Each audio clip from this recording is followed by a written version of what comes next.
Hey, my name is Justin, and I am a wedding filmmaker based out of Sioux Falls, South Dakota.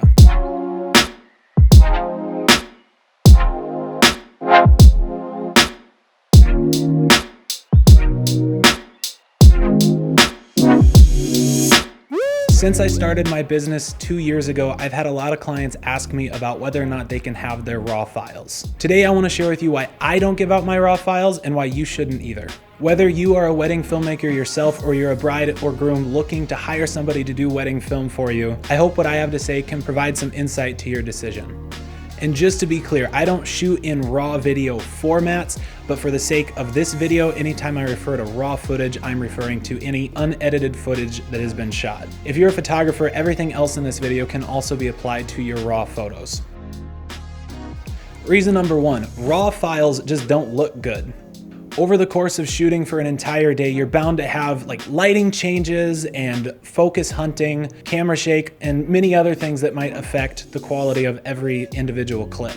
All of these things are fixed with editing, and if you're giving things out before the editing process, you're not giving out a good product. And if you are shooting in RAW video format, your footage is going to be desaturated, incredibly flat, and then on top of that, it's going to be massive file sizes. Most people don't have the ability to accept a terabyte of RAW video, let alone the ability to view it or edit it. Reason number two is that it damages your brand. It can do this in one of two ways. If one of your clients posts RAW footage online, other potential customers are going to judge you and your quality of work based off of the RAW footage, which we already established does not look good. The other way this can damage your brand is if your client makes an attempt to edit the footage themselves. They might do a phenomenal job of editing the video, maybe even better than you, but it's still an inaccurate representation of your brand and the quality of work that you provide. Reason number three, it renders your editing time useless. As a filmmaker, you are a storyteller.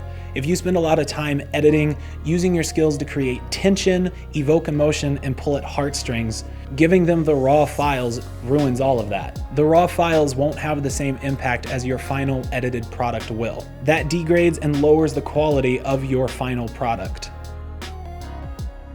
Reason number four, that's not what they hired you for. When a bride and groom are looking for someone to hire, they're going to sort through tons of different filmmakers' portfolios to see what they like best. Unless you're uploading RAW footage to your website, they're not gonna see it. They're going to hire you based off of your final product. It would be like if the baker they hired for their wedding cake gave them all of the ingredients instead of a finished cake. It's not as good. Those are the main reasons why I don't give out RAW files to my clients. Let me know below in the comments if you give out RAW footage or not and why. If this video taught you something and you would like to support more videos like this in the future, please like it and subscribe. It actually does make a difference. Thanks.